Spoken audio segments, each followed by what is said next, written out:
말씀의 제목 은혜와 배척이라는 제목입니다. 은혜와 배척. 제가 명절 때 친척들을 만나보니 자기 나름대로 참 열심히 사시고 각지에 흩어져 있다가 한 자리에 모인 가족들이 대부분이었습니다. 그런데 몇몇 가족들, 친척들 이렇게 얘기해 보니까 이분이 지금 무엇인가에 심취해 있구나, 무엇인가에 참 열정적이다, 이런 생각을 해보았어요. 또 각 사람은 생각에 무엇을 품고 있는가에 따라 생각과 삶이 지배를 받고 있더군요. 어떤 분은 어느 가수를 좋아해가지고 가수 콘서트를 쫓아다니고 TV 프로 챙겨보고 재방송도 보고 사람들에게 그 가수 멋지다 라고 칭찬을 하면서 다니시더라고요.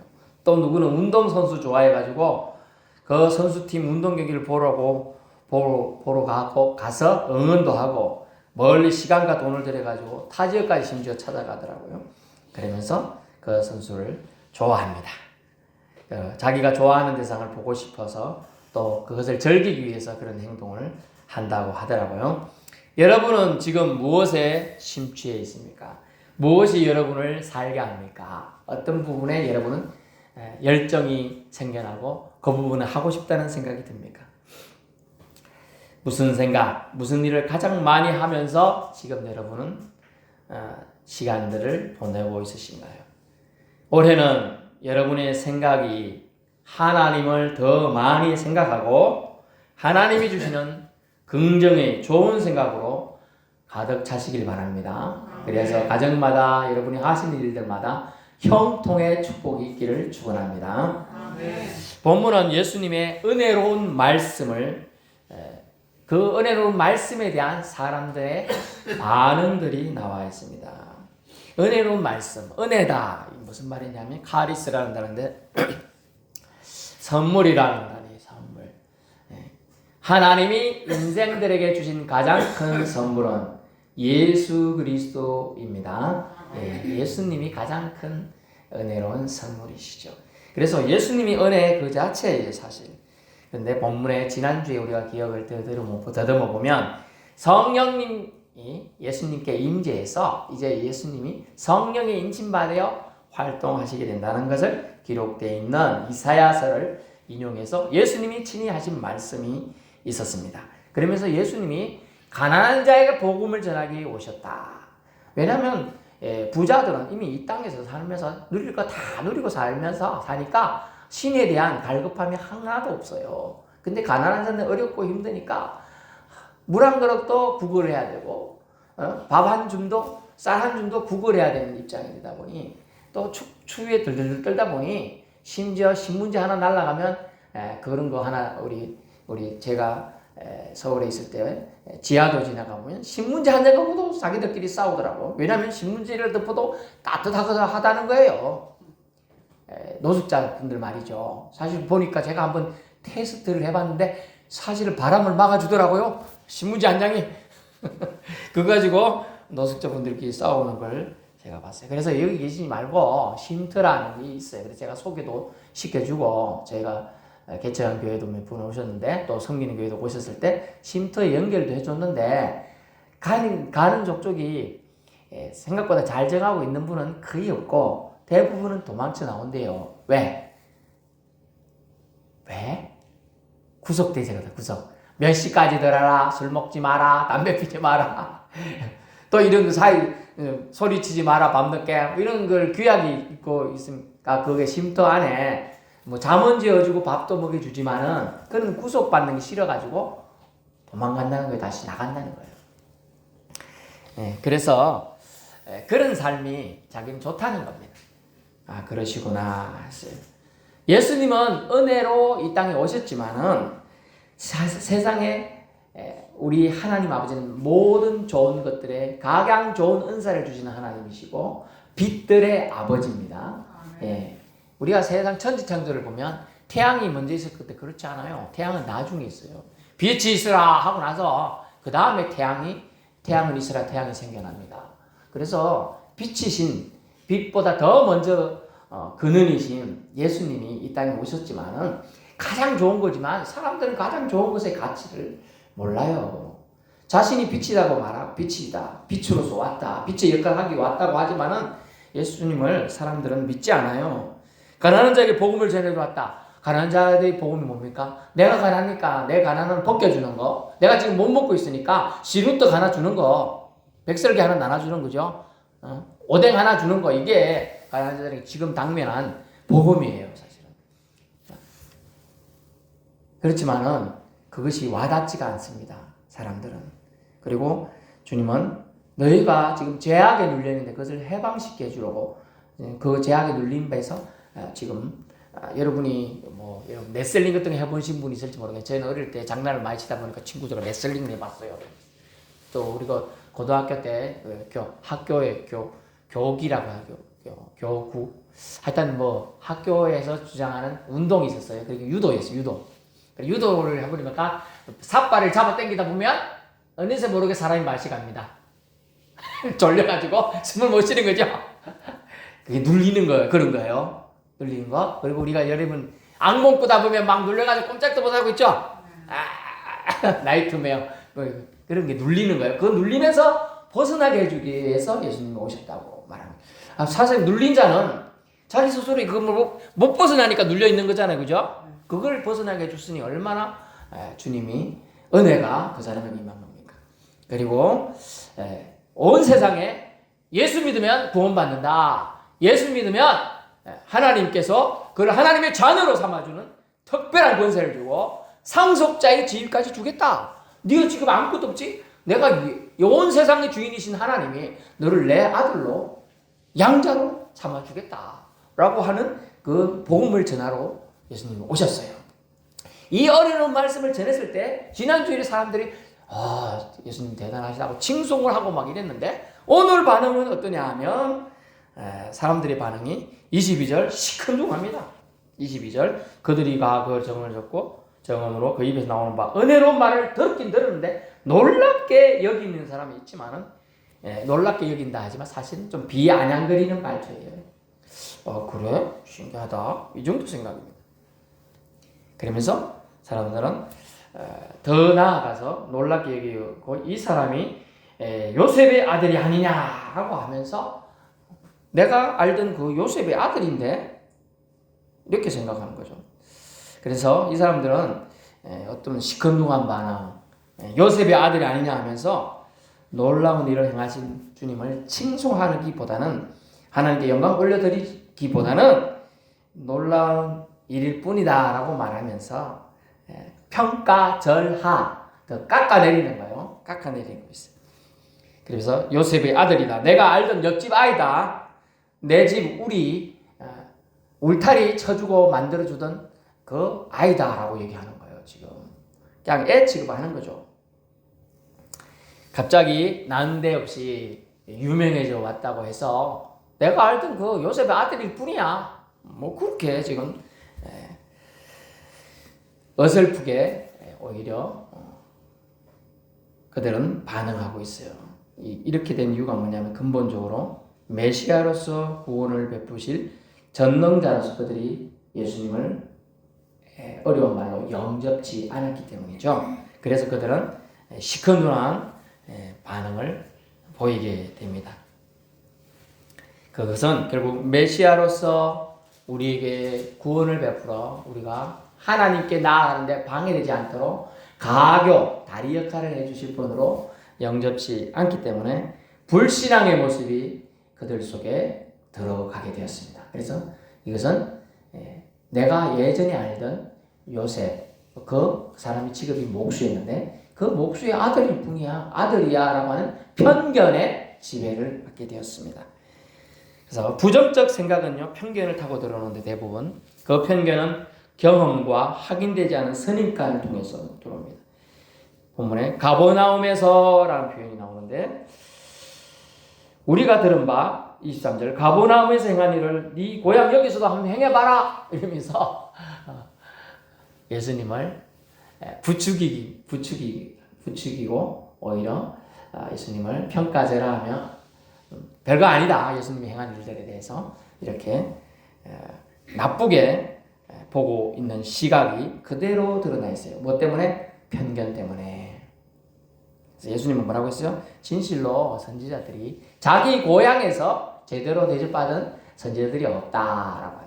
저도 그래요. 제가 목사님이 되었지만은 제가 고향에 갔을 때 인사를 잘해요. 제가 뭘로 유명했냐면 두 가지로 유명했어요. 인사 잘하는 사람. 무조건 뭐 동네 아는 분, 뭐 대부분 난리가니까 90도로 안녕하세요, 아저씨, 안녕하세요, 아저씨, 아줌마 안녕하세요. 이걸로 유명했고요. 그 다음 유명한 것은 제가 사고를 많이 치고 다녔어요. 꼴에 정의로운 사람이라 저거 잘못됐다 싶으면 그거가 잘못됐다 하면서 막 이렇게 하고 다녔던 거예요. 그렇게 비기 싫은 사람들 비기 싫다 하겠죠. 별일에 다 간섭한다고 싫어합니다. 그러니까 저게 가면요 목사님 이제 소문들을 알았잖아요. 저 신땡땡의 아들 누구지? 예. 그리고 제가 또 나이 드신 분들 이제 눈이 잘 안 보이니까 인사하면 누군지 누구요? 누구 아들이요? 예, 제가 신땡땡의 아들입니다. 그 말썽쟁이 그렇게 얘기하는 분이 있어요.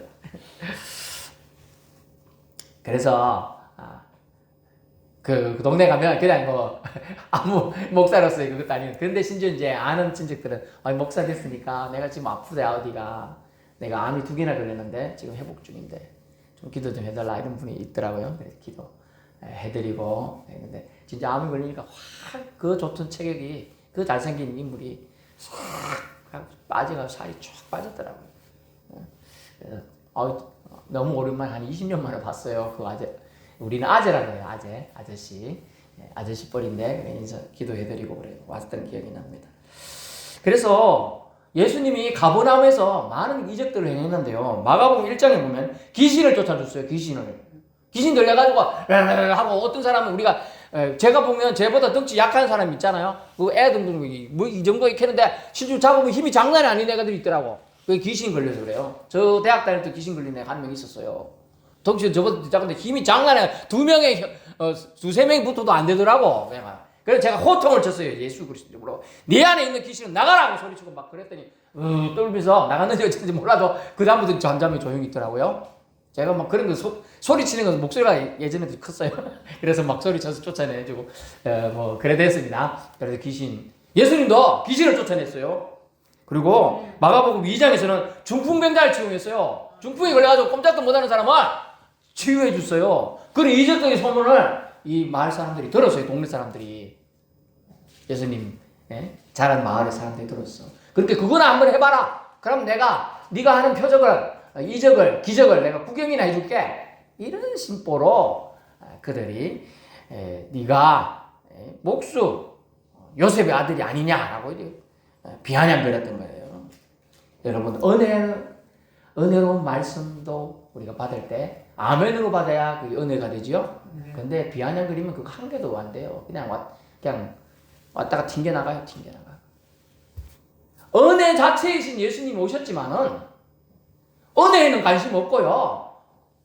은혜이신 그분이 하신 일들만 관심이 있어. 여러분 어떤 제 친척이 와가지고 저한테 와가지고 옛날에는 이제 과자가 기했다가 이제 과자 종합 선물 세트 이마따는 거죠. 받아본 적 있어요? 이마따는 거 이렇게 명절 때 나가갖고 그 과자 각종 과자 한 개씩 먹는데 얼마나 그 한 달 걸쳐서 먹어요. 아껴서 먹고 하니까 그래가지고 그 사람 누군지 기억 한 개도 안 나요. 과자만 기억나지. 종합 선물 세트만. 세상 사람도 대부분이 다 그렇단 말이에요. 대부분이 은혜이신 우리에게 구원을 주실 분 그분은 기억 안 하고 그분이 행하신 일만 기억하는 거예요. 일만. 그래서 은혜에 대한 이 반응이 얼마나 중요한지 알 수 있어요. 그래서 믿음의 사람들은 믿음의 눈으로 믿음의 세계를 볼 수 있어야 되는데 은혜에 대한 반응으로 나타납니다. 그 은혜로운 반응은 뭘로? 결단으로 나타나요. 믿음은 신앙의 결단이 필요합니다.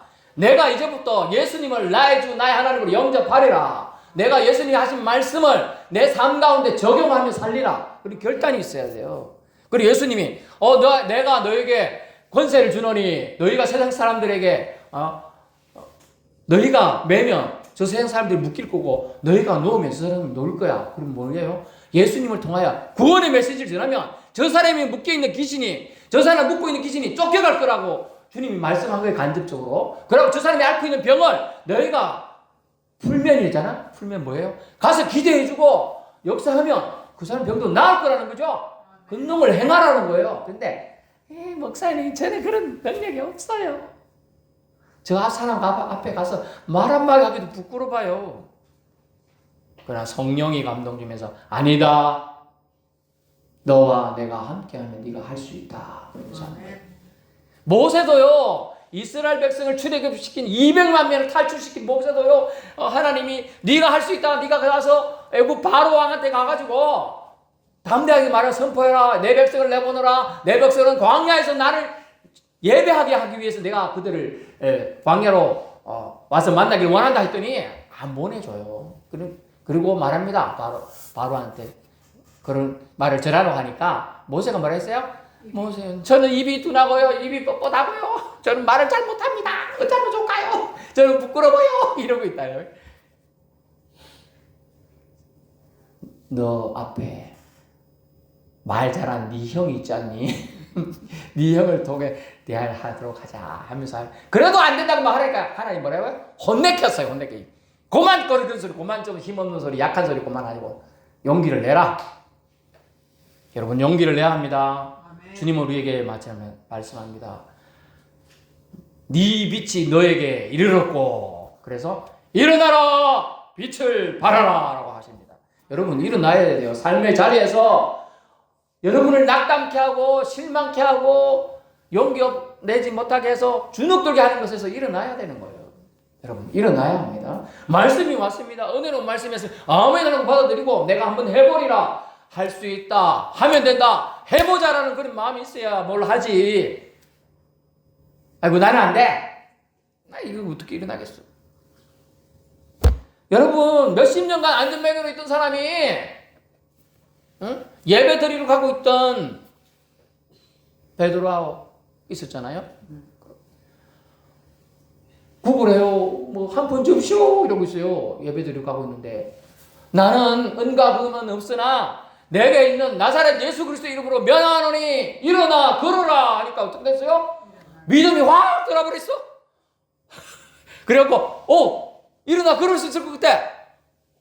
그래서 갑자기 무릎을 짚고 무릎이 피지네. 한번 걸어볼까? 걸어지네. 하고 뛰보고 그러고 뛰댕기는 거예요, 그 사람이. 아멘. 주님의 역사가 일어나는 겁니다. 지금도 일어나고 있어요. 우리는 지금 몰라요, 우리나라는. 그럼 외국에서 지금요, 많은 역사들이 있나, 남미 이런 데, 아프리카 이런 데서는요, 지금도 그런 치유의 역사들이 많이 나. 우리나라도 나타나지만은 우리가 방송을 안 하고 모르니까 지금 넘어가는 겁니다. 하나님의 은혜는 결코 사라지지 않습니다. 그 은혜를 받아들이는 사람을 통하여 계속 이어져 가고 있는 줄 믿을 수 있기 바랍니다. 네, 계속 이어지고 있어요. 예수님은 많은 이적 등을 행했지만은 은혜의 말씀을 통해 능력을 나타내셨지만 믿지 않으려고 작정하고 있는 사람들한테는 안 돼요. 안 된다는 말은 안 하신다는 뜻이에요. 못 한다는 뜻이 아니에요. 안 하시는 거예요. 나타내지 않으시는 거예요. 거절하는 자들에게는 그저 목수의 아들로 그냥 남아 있으신 겁니다. 믿지 않는 거절의 자들에게, 배청하는 자들에게 능력을 행하지 않으셨습니다. 하지만 거절하는 자들에게도 거절에 굴하지 않으시고 배척에 굴하지 않으시고 거절 속에서도 24절 선지자가 고향에서 환영을 받는 자가 없다고 말씀하시면서도 말씀의 권능과 은혜가 사라진 것이 아니라고 지금 말씀하시고 있어요. 그래서 사람들의 반응은 빛을 거절하고 어둠을 더 사랑하더라도 빛은 여전히 여러분 빛은 발하고 있습니다. 25절 26절은요 3년 반 동안 그 예를 들어주고 있어요. 이스라엘에 큰 흉년이 들었는데요 엘리야라는 사람이 이스라엘이 회개를 하지 않으니까 3년 반 동안 비가 오지 않고 기도했어요. 비가 안 왔어요. 진짜 3년 반 동안 비가 안 왔으니 뭐 작물이 먹을 게 있겠어요? 다 말라비틀어지고 땅이 옛날에 우리 가물 때 땅이 쩍쩍쩍 갈라졌잖아요. 그죠? 거북이 등짝처럼 다 갈라졌다고요. 진짜 강바닥까지 다 말라버렸잖아요. 그런 현상이 3년 반이나 지속됐어요. 그래도 엘리야가 기도하니까 비가 내렸지요. 예, 그런 역사가 일어나는 거예요. 엘리야는 누군데요? 엘리야가 대단히사가 아니고 엘리야가 믿는 하나님이 대단하신 겁니다. 아멘. 그런 우리 능력을 나타내. 그리고 심지어 그래서 3년 반 동안 큰 흉년이 되었는데 이스라엘 사람한테 은혜가 임한 게 아니고 시돈 땅에 있는 사렙다 한 가부에게만 은혜가 임했다라고 되어 있어요. 왜냐하면 이 사람은 선지자들을 자기 고향 사람도 아닌데 잘 섬겼어요. 지나갈 때마다 집에 불러가지고 밥도 대접해주고 했어요. 그런데 어느 날 뭐 남편이 일찍 죽었으니까 대접할 것도 없지만은 이 자녀들을 키워야 되는데 빚을 많이 지고 갔네 남편이. 그러더니 오더니 빚쟁이들이 빚 안 갚으면 이 자식들을 너희는 팔든지 해야 된다 막 이런 식으로 이제 아마 됐던 것 같아요. 그래 너 이거 내가 어쩌면 좋겠노 그랬는데 그 선지자 가가지고 내가 지금 배고프니 먹을 거 좀 갖고 와라. 그러니까 먹음대요. 아이고 그러지 말고 하는 꿈 있잖아. 그거 밀가루 갖고 이렇게 그거 먹고 나 먹고 내가 축복하도록 해라 이러고. 그래요. 나 먹고 죽을 것도 없는데 참 선지자가 별도 없네. 벼룩이 간을 빼먹지 이러지 않고 대접을 해요. 그러다 하고 나서 축복해 주는데 너 집에 있는 거 갖고 와봐라 했더니 기름 한 종지가 있네. 기름 갖고 와봐라 했더니 예. 있는 그릇들 다 가져오고 이웃집 가서 그릇들 다 빌려와 그랬어요. 이웃집 가갖고 뭐 이유는 모르지만 그릇 빌려오라니까. 순인네 그릇 있는 거 좀 빌려줘. 다 5개. 저쪽이 예. 꽃님인네도 가서 빌려오고 뭐 이렇게 많이 빌려와서 한 30개 이상 됐겠죠. 엄청 많았겠죠. 꽉 찼어요. 부엌에 그릇들이. 그래서 기름을 이제 붓기 시작했어요. 부었더니 이게 부었더니 계속 기름이 나와. 이렇게 그릇 갖다 놓고 또 기름도 꽉 찼어요. 선지자가 하는 말이 이것을 팔아 이 빚도 갚고 이 흉년을 지나거라. 아멘. 그대로 이루어졌어요. 얼마나 놀라운 역사예요. 순수하게 하나님을 섬긴 사람, 하나님을 섬기는 자를 대접한 사람에게 축복이 내리는데 이스라엘 그 많은 가부들 있지만 거기가 아니고 나무나라 땅 있는 그 사람에게도 하나님의 은혜가 임했다는 거예요. 왜냐하면 하나님을 순수하게 믿으면 얼마나 중요한 걸 보여주기 위한 거고 이스라엘 사람들이 교만하면 안 된다는 걸 보여주기 위한 예로 얘기해 주고 있습니다. 그리고 또 하는 예가 나오는 게 엘리사 때에 수많은 나병 환자들이 있었다. 오늘날 말하면 이제 많은 우리 가장 흔한 병이 이제 독감같이 걸리는 병인데 이제 나병이니까 이제 문둥병이거든요. 문둥병. 근데 장군이라 그 나라에서 최고 장군인데 문둥병이 들어가지고 항상 이거 이렇게 가면 같은 거 쓰고 있었어요. 그래서 정수에서 싸움은 잘해서 잘하는데 맨날 그것 때문에 아파가지고 그래가지고 있었는데 그 사람에게 주님의 은혜가 임해서 그 나만의 나병이 고침을 받습니다. 아멘. 주님의 은총이죠. 그 은혜가 임하는 거예요. 그래서 하나님의 은혜는 결코 사라지지 않습니다. 왜냐하면 하나님을 간절히 찾는 자, 하나님 이외에 의지할 것이 없어서 하나님께 목매어 매달린 자를 외면치 않으신 긍휼을 하나님은 잊지 않으시기 때문이에요. 단지 하나님 은혜는 하나님 향한 순수한 마음으로 긍휼을 구하는 자를 찾아가 역사하시는 것인 뿐이에요. 많은 이스라엘의 나병 환자가 있었지만 수리아 사람 나만에게만 나병이 떠나가게 하셨던 거죠. 예수님은 친히 말씀해 주셨어요. 믿음 없는 이방인들보다 선민인 이스라엘 백성들이 불신앙을 책망하기 위해 한 말이었어요. 그러자 이 말을 또 철석까지 이 사람들이 잘 알아들어요. 그런데 이제 두 번째 반응이 나요. 이 사람들이 다 크게 화를 내니라. 28절 화를 냈어요. 이 말 들었더니 자기를 이 해당 있는 자들을 우리 번역은 해당 있는 자들이 이것을 듣고 다 크게 화가 나서 모두라는 영어로는 all the people 돼 있어요. 모든 사람들이 화를 냈다고 돼 있어요.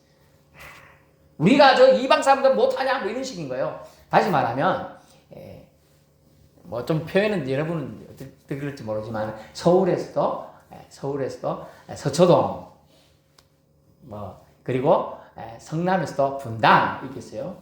그래서 분당 사람들 뭐라고 하냐? 천당보다도 더 높은 데가 분당이다 이래요. 그 사람들 생각 사고방식이 그래. 분당 특별하죠. 자기는 특별한 의식들이 있어. 그 사람들은 서초동도 내가 여기서 제일 좋은데 우리나라에서 산다. 그런 특별한 의식도 있어요. 그런 사람들에게 자존심 끓는 일을 한 거지 예수님은. 그러니까 화를 내는 거예요. 아, 너들 봐봐. 너 잘났다고 하는데 너들 뭐 잘한 거 있어? 구원받은 사람 있어? 질병 나은 사람 있어? 한 명도 없잖아. 이러면서 예수님이 그들을 질책한 거예요. 책망한 거예요. 그래서 화가 났습니다. 그래서 그들의 잘못된 생각을 그들은 노골적으로 이제 표출하기 시작했습니다. 대들었습니다. 주님은 거절한 자들을 품고 또 품는 용서의 영성으로 그들에게 말씀해 주었지만은 그들은 편견과 선입견과 과거의 경험을 진리처럼 고수하며 고집을 핍니다. 자기 기회에 거슬리는 주님의 비판과 지책 앞에서 예수님을 죽이려고 악한 생각이 이제 도마게 되어 있어요.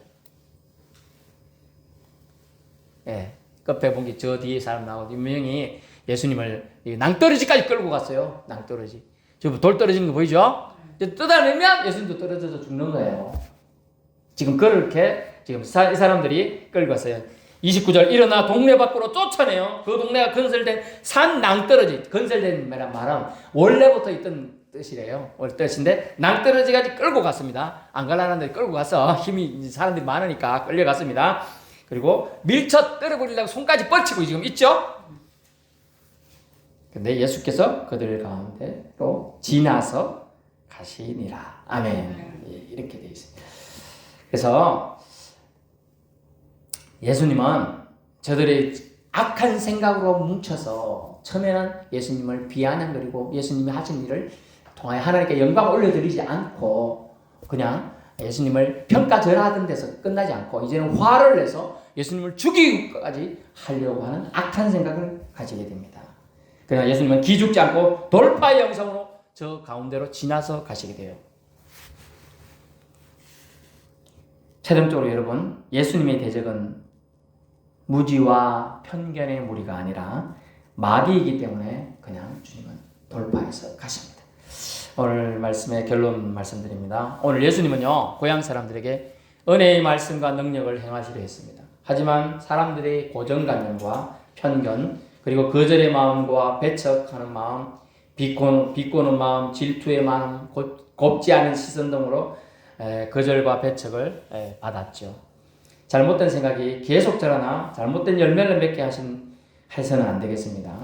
이들은 어떤 생각을 했습니까? 제일 처음에 시큰둥하게 예수님을 반응했고 참다운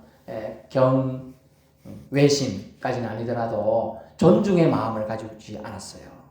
그리고 그들은 예수님을 오히려 배척을 넘어서 죽이려고 했죠. 심지어 지금 어떻습니까? 우리나라도 지금 정치가들이나 하는 사람들 보면 힘 있는 자들의 행동이 어때요? 자기 생각과 좀 다르면 어때요? 다른 이들이 인격은 아예 존중치 않고 멱살을 잡고 때리고 폭력도 막 하고요. 고소와 공권력도 행사하고요. 이렇게 싸우고 있잖아요. 그래서 어떤 생각에 지배받는가는 참 어떤 사람의 인생에 육적인 자유를 넘어서 영적인 자유까지 지배를 당하고 있다는 걸 알 수 있어요. 그래서 얼마나 생각이 중요한지를 모르겠습니다. 그래서 우리는 편견을 깨부수고 사실을 똑바로 볼 수 있어야 돼요. 사실 2000년 전 돌아가면 예수님을 그 사람들은 똑바로 못 봤어요. 예수님을 은혜 그 자체로 볼 수가 없었어요. 예수님이 행하신 일은 보고 싶었지만 예수님 자체는 꼴보기 싫었던 거예요.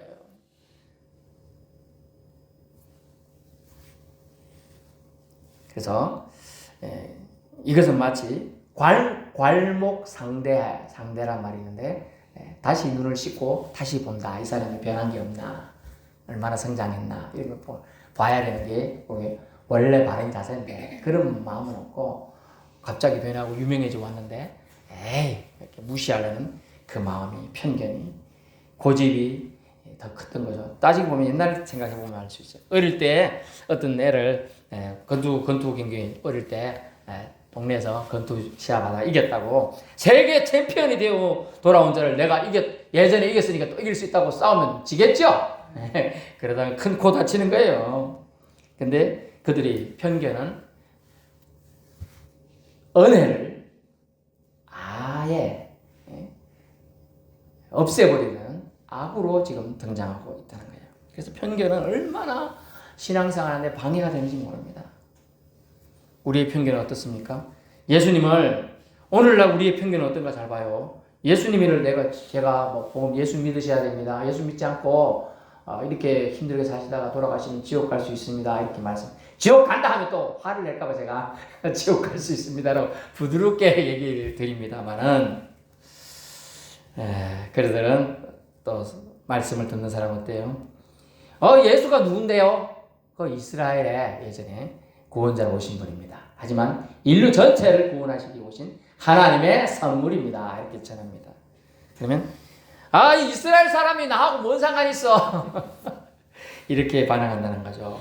우리 역시 예수님의 고향 마을 사람들처럼 예수님을 거역하다가 예수님을 배척하여 구원 못 받고 지옥으로 내려가게 되는 겁니다. 그렇기 때문에 그죠? 그래서 예배의 자리에서 하나님 말씀으로 내게 주신 은혜로 받지 않고 거절한다면, 배척한다면 오늘 예수님을 배척한 사람들과 다를 바가 없습니다.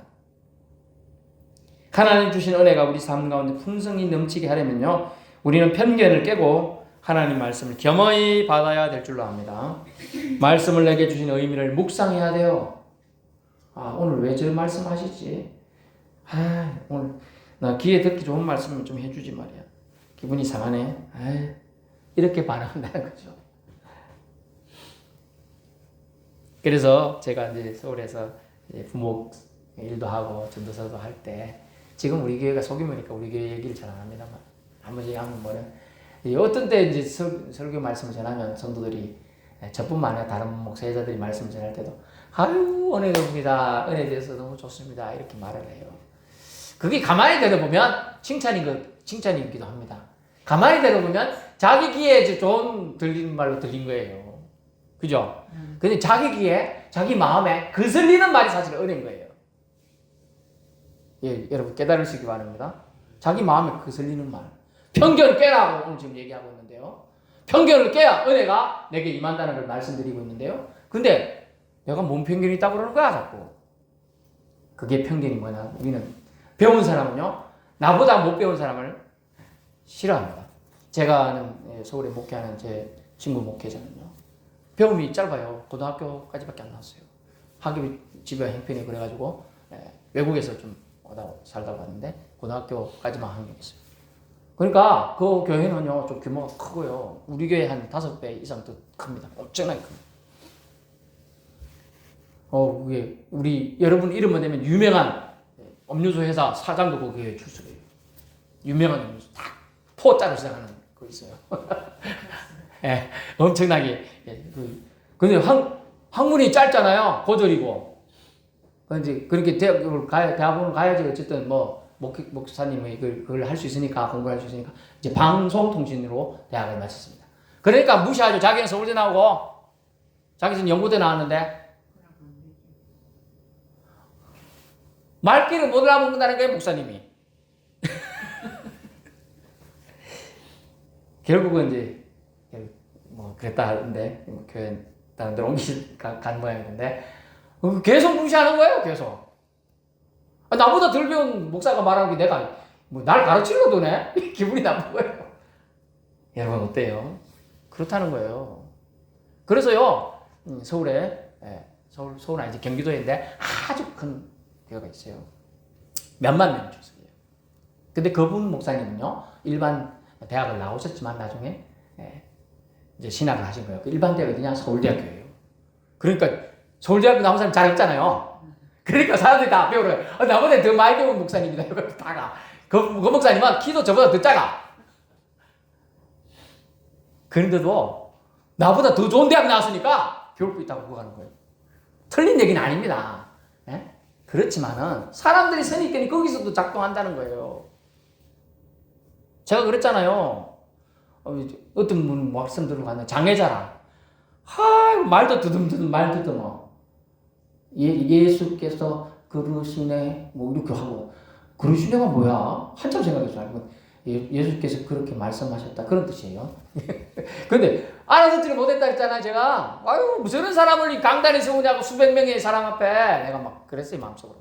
근데 그 뜨듬뜨듬하는 말씀에 은혜 받았다고 했죠. 나중에 천천히 말하니까 더 귀를 기울이게 돼갖고 잘 알아듣겠더라. 도로 그래 하나님이 사용하시는 걸 우리가 가만히 앉아갖고 들으면서 판단해서는 안 돼요. 나에게 주신 말씀을 받으면 다 은혜가 되는 겁니다. 그래서 주님은 은혜가 왔습니다. 지금은 은혜 받을 만한 때요 구원의 날이다. 고린도후서에 말씀했어요. 그리고 주님은 은혜의 해를 전파하게 하기 위함이다라고 선포했어요. 그 은혜가 바로 자신입니다. 자신을 믿는 자에게 구원이 예수 그리스도를 통하여 하나님이 주시고자 하는 사랑임을 적극적으로 말해주고 있는 겁니다. 근데 그것을 받아들인 자는 은혜, 선물, 구원, 영생, 천국, 보장을 받습니다. 상속자가 됩니다. 그런데 받지 않은 사람은 오늘처럼 화를 냅니다. 예수님을 목수의 아들밖에 안 되는 인간이 나를 가르치겠어? 라고 무시합니다. 심지어 저 끌고 가갖고 떨어뜨려 죽이려고 합니다. 은혜에 대한 반응이 뭘로 나타납니까? 결단으로 나타납니다. 여러분 믿으셔야 돼요. 나는 이제 믿기로 작정을 해야 됩니다. 마음에 지금 그냥 앉아있어 그냥 있는 분 없기를 바랍니다. 나는 예수님을 바로 똑바로 믿으리라. 예수 믿고 천국 가리라. 아멘. 천국 가시길 바랍니다. 예, 천국 가기 위해서 이 앉아 있는 거예요. 아무 이유 없이 이 앉아 있는 사람 한 명도 없어요. 천국을 가야 되는 거예요. 예수 반드시 믿고 천국 가고, 나뿐만 아니라 우리 자녀들 천국 가고, 우리 손주도 예수 믿고 천국 가고. 아멘. 그런 삶이 되기 위해서 주님은 지금 말씀하고 있는 겁니다. 은혜를 받아라. 내가 너의 삶 가운데 들어가기를 원한다. 받아라. 여러분의 삶이 제대로 정렬되고 조화된 삶을 살기 위해서는 여러분 마음에 예수 그리스도를 영접하고 여러분 마음에 예수님을 중심에 모시고 살아야 돼요. 중심에 모신다는 말은 예수님 말씀을 항상 생각하면서 산다는 뜻이에요. 그런 사람이 될 때 하나님이 알아서 여러분의 삶과 미래를 책임져 주십니다. 천국이 이르도록 여러분을 지키시고 보호해 주실 겁니다. 여러분에게 단잠의 평강의 잠을 주실 겁니다. 그 축복 받아 누리시기 바랍니다. 은혜에 반응하며 살겠습니다. 하나님 은혜에 감사하며 살겠습니다. 이런 마음 가지시길 축원합니다. 기도하겠습니다.